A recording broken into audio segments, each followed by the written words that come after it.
ارے بھائی، آپ کس مسلک کی مسجد میں نماز پڑھتے ہیں یا آپ کس کو ترجیح دیتے ہیں؟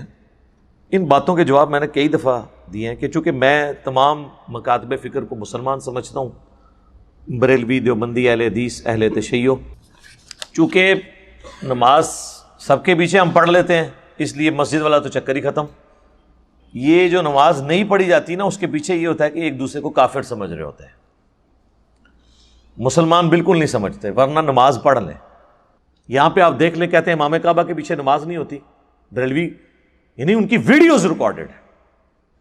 اہل حدیث کہتے ہیں بریلویوں کے پیچھے نماز نہیں ہوتی۔ اس طریقے سے ہر فرقہ دوسرے کے بارے میں یہ بات کر رہا ہوتا ہے۔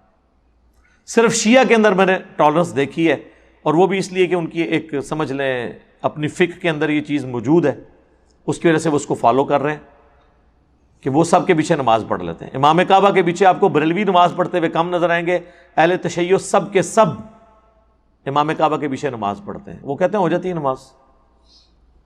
نمازیں الگ نہیں کرنی، نمازیں اس لیے الگ کی گئیں کہ اس کے پیچھے مینٹلٹی سمجھیں۔ یہ ایک دوسرے کو کافر کیوں کہا گیا؟ تاکہ ہمارا بندہ دوسرے کی مسجد میں نہ جائے، تاکہ ہمارا چندہ دوسرے مسجد میں نہ جائے۔ ہاں، پیچھے ریزن ہی یہی ہے، واللہ یہی ریزن ہے، ایک ہی ریزن ہے۔ جب تک آپ ایک دوسرے کو کافر نہیں کہیں گے تو پبلک تو مکس ہوگی، وہ کبھی قربانی کے جانور میں وہاں جا کے حصہ ڈال لے گی، کھال کسی اور کو دے دے گی۔ جب آپ کہیں گے یہ ہے ہی کافر ہے، ان کے پیچھے نماز نہیں ہوتی ہے، تو آپ نے جا کے وہاں پہ جب گھسنا ہی نہیں تو چندہ ان کو کہاں سے جا کے دینا ہے؟ ایون کہیں مجبوراً گھس بھی گئے تو چندہ دیے بغیر آپ واپس آ جائیں گے۔ تو بیسیکلی یہ ریزن تھی جس کی وجہ سے انہوں نے کہا ایک دوسرے کے پیچھے نماز نہیں ہوتی۔ صحابہ کرام میں یہ لالچیں موجود نہیں تھیں کہ وہ اس طرح کے کام کرتے، اس لیے انہوں نے کبھی یہ فتویٰ نہیں دیا کہ فلاں کے پیچھے نماز ہوتی ہے، فلاں کے پیچھے نماز نہیں ہوتی۔ وہ ہمیشہ ایک دوسرے کے پیچھے، ایون گمراہوں کے پیچھے نمازیں وہ پڑھتے رہے ہیں۔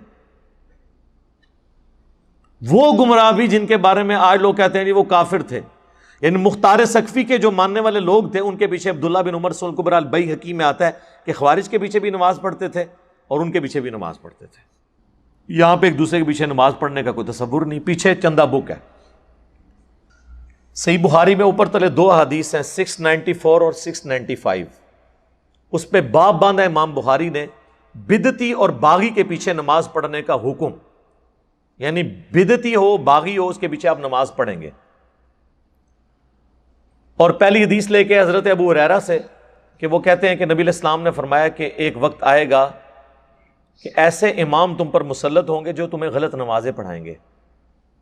تو حضرت ابو ہریرہ نے کہا یا رسول اللہ میں کیا کروں؟ فرمایا ان کے پیچھے نماز پڑھ لینا، ان کی غلطی کا وبال انہی پہ ہوگا۔ یعنی اگر کوئی امام رفع الیدین نہیں کرتا تو اس کی غلطی کا وبال اس پہ، آپ اس کے پیچھے نماز پڑھ لیں۔ آج کے دور میں تو ہم یہ بات کریں گے۔ اچھا، امام بخاری اس کے نیچے 695 نمبر حدیث لے کے آئے، سیدنا عثمان جب محصور ہو گئے، بلوائیوں نے ان کے گھر کو گھیر لیا، مسجد نبوی تک جانے پہ ان کے روک لگا دی، تو سیدنا عثمان کے پاس ایک صحابی حاضر ہوئے، انہوں نے کہا کہ ہمارے امام تو آپ ہیں، ظاہر پولیٹیکل امام بھی اور مسجد کے امام بھی۔ اس وقت تو خلیفۃ المسلمین ہی نماز پڑھاتا تھا۔ اس وقت مسجد پہ باغیوں کا قبضہ ہے اور فتنوں کا امام ہمیں نماز پڑھا رہا ہے، ہمیں خطرہ ہے ہم گناہ میں مبتلا نہ ہو جائیں کہ ہم آپ کو چھوڑ کے اس کے پیچھے نماز پڑھیں، تو کیا آپ ہمیں اجازت دیتے ہیں اس بات کی؟ تو سیدنا عثمان نے کہا کہ نماز ہی تو مسلمانوں میں ایک نیکی کا کام ہے، اس نیکی کے کام میں ان کا ساتھ دو اور برائی میں ان سے الگ رہو۔ یعنی سیدنا عثمان جو ڈائریکٹلی افیکٹی تھے ان کے، اس کے باوجود کہا کہ نماز ان کے پیچھے پڑھو۔ آپ دیکھ لیں حضرت عثمان کی سنت پہ اس وقت میں عمل کر رہا ہوں خود بھی، بلکہ ایک سٹیپ آگے چلا گیا ہوں اس حوالے سے کہ حضرت عثمان کو تو وہ نکلنے نہیں دیتے تھے۔ حضرت عثمان نے تو اپنے ساتھیوں کو کہا نا کہ ان کے پیچھے نمازیں پڑھو، اور میں تو خود ان کے پیچھے جا کے نمازیں پڑھتا ہوں جو میرے خلاف جمعے پڑھا کے مجھے مرتد، ملحد، پتہ نہیں کیا کیا لفظ نہیں بول دیتے۔ تو حوصلہ آپ دیکھ لیں۔ تو ہم اصل میں عثمانی ہم ہیں، ہم ہی صدیقی ہیں، ہم ہی فاروقی ہیں، ہم ہی عثمانی ہیں اور ہم ہی علوی ہیں الحمدللہ، اور ہم ہی محمدی ہیں صلی اللہ علیہ وآلہ وسلم۔ صلاۃ بر محمد وآل محمد اللہم صلی علی محمد وعلی آل محمد۔ اور اس ویڈیو کی وساطت سے میں اپنے بھائیوں کو بھی ریکویسٹ کروں گا کہ اگر آپ کو کوئی کسی مسجد میں نماز پڑھنے سے یا رفع الیدین کے ساتھ سنت کے مطابق نماز پڑھنے سے روکتا ہے، تنگ کرتا ہے، کسی سے الجھنے کی ضرورت نہیں ہے، ایک سادہ کاغذ کے اوپر اپنی ہینڈ رائٹنگ کے ساتھ اپلیکیشن لکھ کے قریبی تھانے کو دیں، آپ دیکھیں وہ مولوی آپ کے قدموں میں گرے گا، جتنا بڑا مرضی وہ ڈان ہوا، اب ان کے لیے جائے پناہ نہیں پاکستان میں انشاءاللہ تعالی۔ آپ نے ان ڈائریکٹ تو الجھنا ہی نہیں ہے۔ یہ اکثر لوگ کہتے ہیں نا جی وہ مولوی صاحب تنگ کرتے ہیں، منع کرتے ہیں، ان کے باپ کی مسجدیں یا تو لکھ کے لگائیں یہ مسجد ہماری ذاتی جاگیر ہے، صرف ہمارے فرقے کا بندہ نماز پڑھے گا۔ یہ تو ضرور لکھا ہوتا ہے انہوں نے کہ یہاں پہ خطیب یا امام فلاں فرقے سے ہوگا، یہ کسی نے نہیں لکھا ہوتا کہ یہاں پہ نماز صرف فلاں فرقے کے لوگ پڑھیں گے۔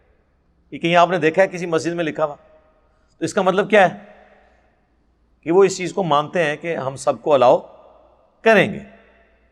تو جب تنگ کرے آپ کو کوئی، سادہ اپلیکیشن لکھ کے نا تھانے میں دیں، نام لکھ دیں اور کہیں کہ جی یہ اس طریقے سے مجھے، اور ہم نے یہ پریکٹیکلی لوگوں سے کروایا۔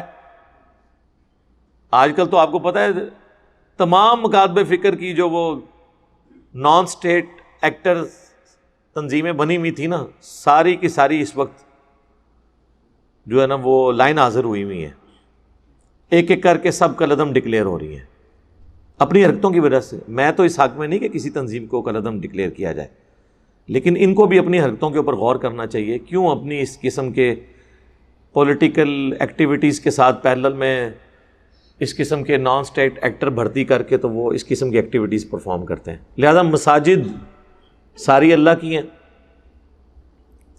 تو میں ہر جگہ نماز پڑھ لیتا ہوں، اس چیز کو نہیں دیکھتا کہ یہ بریلویوں کی مسجد ہے، دیوبند کی، اہل حدیث کی، یا ایون شیعہ کی، حالانکہ اہل سنت اہل تشیع والی تفریق ذرا بڑی ہے، فائدہ نہیں ہے نا اس تفریق میں اب پڑھنے کا۔ جب مسلمان سمجھ رہے ہیں تو پھر نماز ہو جائے گی۔